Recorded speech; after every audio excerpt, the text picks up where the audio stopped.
Baik, di sini saya akan membahas analisis penerapan imbalan kerja pada PT Unilever Tbk. Jadi untuk yang pertama ini tingkat diskonto untuk kewajiban imbalan pasti. Jadi untuk tahun 2023 ini sebesar 7%, yang mana turun dari 7,60% pada tahun 2022. Kemudian kedua untuk tingkat diskonto biaya jasa. Jadi tingkat diskonto untuk biaya jasa tahun 2023 ini adalah sebesar 7,10%. Ini juga mengalami penurunan dari tahun sebelumnya, yaitu tahun 2022 ini sebesar 7,50%.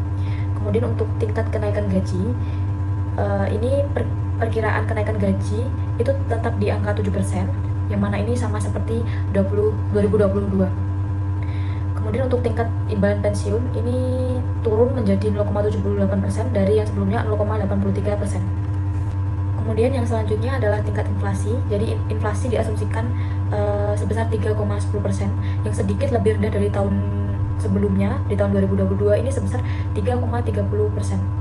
Kemudian untuk yang terakhir ini tingkat mortalita, ini menggunakan tabel mortalita Indonesia tahun 2019 untuk mortalita sebelum pensiun dan tabel mortalita USA 1983 setelah pensiun.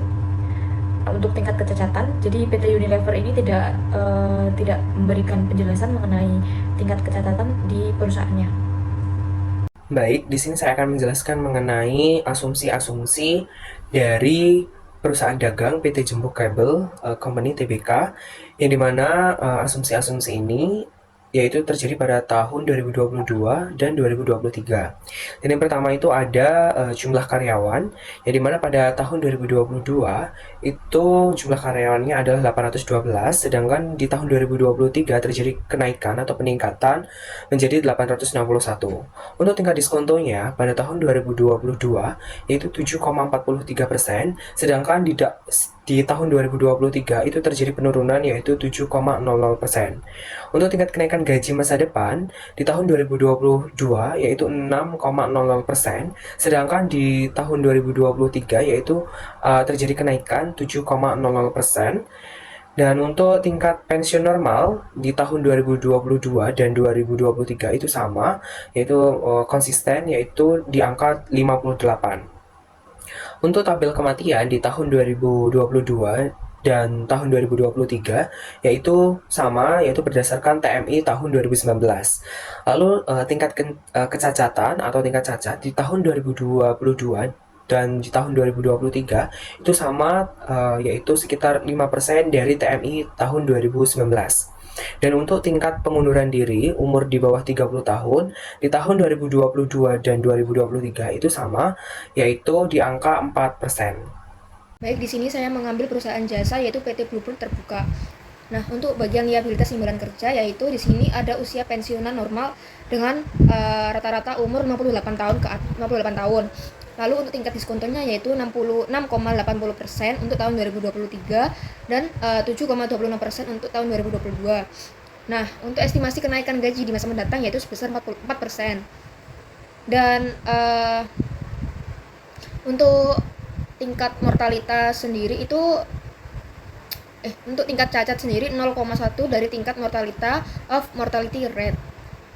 Nah, untuk tingkat pengunduran diri di sini ada 1 sampai 29 tahun itu 10%.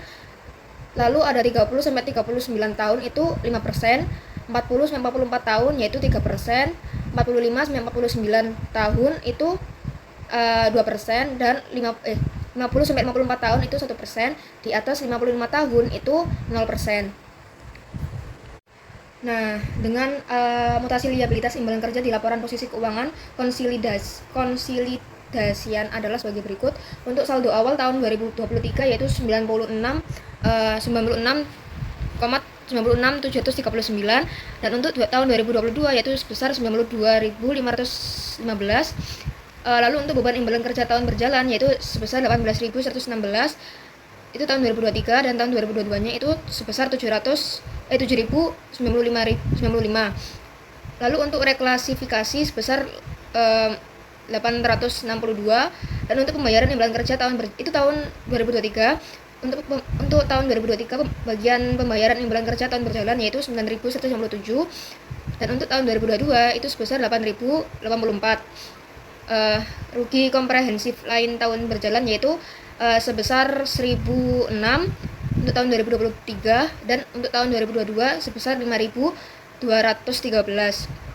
Untuk saldo akhir tahun 2023 sebesar 105.842 dan untuk tahun 2022 itu sebesar 93.739. Baik, di sini saya akan menyampaikan laporan keuangan liabilitas imbalan kerja karyawan pada PT Bank Aladin Syariah Tbk per tanggal 30 Juni 2023 dan 31 Desember 2022. Nah, ini bisa dilihat langsung bahwa yang pertama itu ada tingkat diskonto tahun 2022 dan 2023 adalah sama, yaitu 7,40%.